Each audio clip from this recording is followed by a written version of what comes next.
Hey guys, it is Tuesday here in West Virginia, and I'm just making a video to show you guys the new layout that I have for recording videos. This is my regular recording area where the old junkyard used to be. Now it has the Lowrider diorama that's been downsized quite a bit. I can only fit so much on top of this dresser, but this actually is the perfect recording area for me. It's almost at like eye level, shoulder level, so I can work with stuff easier, and such, much easier than like sitting at a table or any other areas that I have set up for recording. This is my favorite spot. So I wanted to do something a little different. Plus, I wanted to get the lowriders out of harm's way with like all the dust and things like that, because I have quite a few rare ones that I want to keep nice as long as possible. So I decided to put them in a display case. So all of the area like back here, these are all lowriders with adjustable suspension on both sides. So there's 48 of them total, and there's Revell, there are Hot Wheels, and one Fineworks. And if you guys don't know yet too, Fineworks just released their new colors. There's 3 Impalas this time. All of them are 64s. There's a red one, a white one, and a black one with purple flames. And they're all set up just like this guy here with the removable top. So they could be a hard top or a convertible with the top up, or your convertible with the top down with the boot. But the reason I say with the top up, kinda, because the top up looks more like a hard top Impala. And the only thing I don't like about the hard top, they did not put a back window in it. They didn't even put a decal or anything where there should be a back window.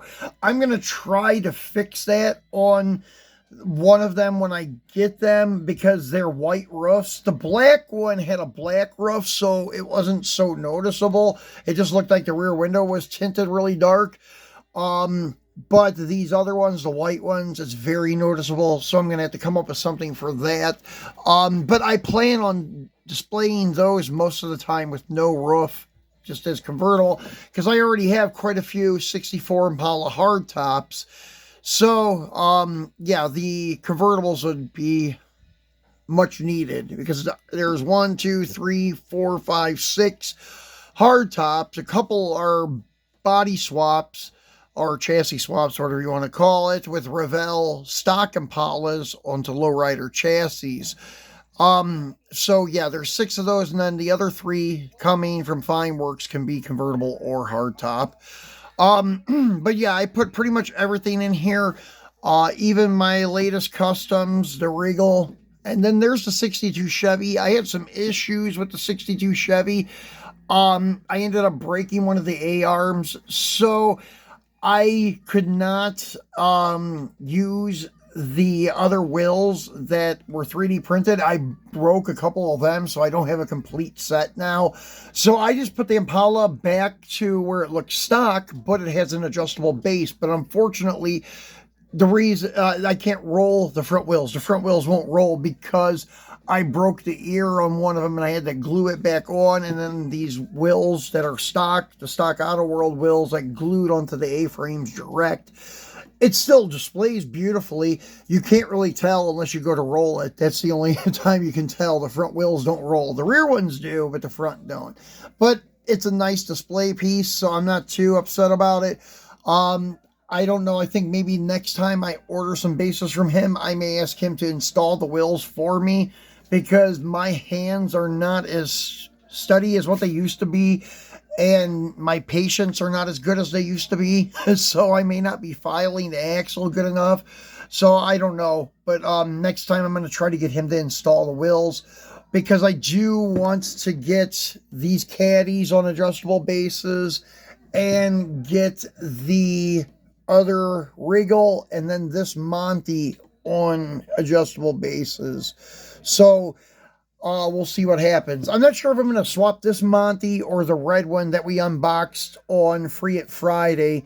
last week. So it'll be one of the two. But yeah, this is how our unboxings and things are going to look in the background for a while. Because we've had the old junkyard for probably 2 years now for our main recording area. So I just wanted something a little different. We'll probably leave this like it is for a year or so. And then the junkyard, we still have it. It's actually in the place that the Lowrider diorama was. Here, I'll show you guys.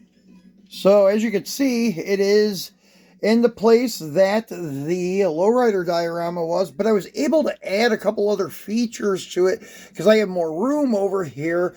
And we'll still do some videos from this area occasionally. And there is a little bit more room, but I did kind of take up all the room with the cars. But as I said, I don't plan on doing a lot of recording from this area, but occasionally we'll use it. But it worked out pretty cool. I have like a road back here behind the junkyard, and then a small parking lot with Ron's office area, whatever you want to call it. And then all this stuff back in place the way it was. And then in the background, there's Mopars and such. And then here is the some of the dualies that were in that showcase, because I don't have any other big enough display cases to put them. So they're here on this second shelf with some of the movie cars and the single cab dualies. And then up here, of course, is the B-body shelf, all B-body Mopars, except for a couple of dualies that kind of overflowed from the other shelf. So we still have that. And then also we still have our Dodge diorama. It is just up here on a shelf right now, not being used, along with the graffiti wall display case. We're going to figure something out with those eventually. I just got bored and wanted to switch some things up, but I would never get rid of that diorama. It's been with me for a while, and I had it custom made to my specs. So that's one that's a keeper forever. But right now, I just wanted to switch things around. So back to ground zero. This is going to be our main recording area, and this will be our main stuff in front of us. Occasionally we'll have to move these cars out of the way, of course, to undo some unboxings and things like that. But it's going to be a little bit easier, I think, with this stuff than the junkyard diorama, because one thing that I like better about this one, the area in front of us here is nice and smooth. It's not like 80 grit sandpaper like the dirt floor is, or dirt lot, I should say, for the junkyard diorama. That can do some damage to some cars. If I happen to drop it or scrape it against there, it could really tear up some paint and such. So that's another reason I changed it around, because dealing with these lowriders, some of them do sit on the ground literally, and I don't want to end up scratching up the base or the bottom of the rocker panels or something like that. So I figured this would be more suitable for what we're going to be doing in the coming months. So guys, that's pretty much all I wanted to show you. We'll be back again on Friday for our Free Friday. If I happen to find something new at Walmart this week, when I stop by there, I got to go on that area twice this week. So maybe we'll find something good, because it's the week before Christmas. So we'll see what happens, and if we do find something, we'll be sure to do a video on it. So thanks for watching, guys. I hope you like the new layout and such for our upcoming videos, and we'll see you again on Friday for our Free It Friday.